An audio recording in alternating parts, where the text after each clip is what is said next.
என்னுடைய பேரு பெரிசெந்தில்.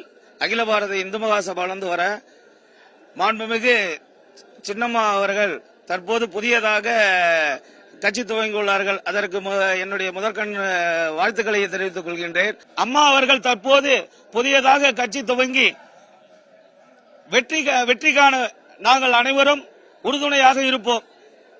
வருகின்ற சட்டமன்ற தேர்தலில் அம்மா அவர்கள் வேட்பாளரை நிறுத்தினார். அந்த வேட்பாளர்களை ஆதரித்து தமிழகம் முழுவதும் அகில பாரத இந்து மகாசபா சார்பாக நாங்கள் அவர்களுக்கு வெற்றி வாய்ப்பை சூடுவதற்கு உறுதுணையாக செயல்படுவோம் என்பதை தெரிவித்துக் கொள்கின்றோம்.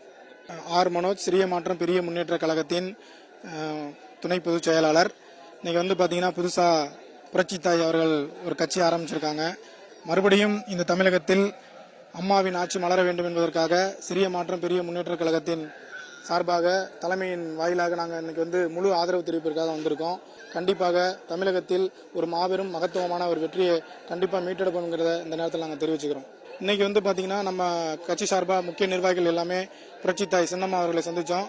கண்டிப்பா தமிழகத்தில் மிகப்பெரிய ஒரு மாற்றத்தை கொண்டு வரணுங்கிறதுக்காக கட்டமைப்பை உருவாக்கணுங்கிறத சொல்லியிருக்காங்க. அதுக்காக நிர்வாகிகள் எல்லாமே நாங்களும் உறுதிமொழி எடுத்திருக்கோம். கண்டிப்பா தமிழகத்தை மீட்டெடுப்போம். நாங்கள் கடலூர் மாவட்டத்திலிருந்து வந்திருக்கோம். மங்களூர் ஒன்றியம் திட்டக்குடி தொகுதி. நாங்கள் மகளிர் குழு பிஎல்எஃப்ல இருந்து ஒரு பிஎல்எஃப் செக்ரட்டரியும் அம்மாவுக்கு ஆதரவு தெரிவிக்கிறதுக்காக வந்திருக்கோம். எங்க தொகுதியில் உள்ள எல்லா மகளிர் குழுவையும் ஒருங்கிணைத்து எங்க மகளிர் குழு சப்போர்ட் எல்லாம் அம்மாவுக்கு கொடுக்கணும்னு ஆதரவு கொடுக்கறதுக்காக வந்திருக்கோம். வணக்கம். நாங்கள் கடலூர் மாவட்டத்திலிருந்து வந்திருக்கோம். நாங்கள் மங்களூர் ஒன்றியம் திட்டக்குடி தொகுதி. நாங்கள் திட்டக்குடியில் டவுன் பஞ்சாயத்து பார்க்குற மகளிர் குழுவோட ஆர்கனைசர். நான் எங்களுக்கு கீழே 250 மகளிர் குழுக்கள் செயல்பட்டு இருக்காங்க. மகளிர் குழுக்கள் மக்களுக்கு இப்போ பெண்களுக்கு பாதுகாப்பு இல்லை. அம்மாவுக்கு நாங்கள் ஆதரவு தெரிவித்து அவங்களுக்கு நாங்கள் சப்போர்ட் பண்ணி அவங்கள நாங்கள் முதல்வராக்கி மகளிருக்கு உண்டான பாதுகாப்பு முதல்ல எங்களுக்கு வேணும்.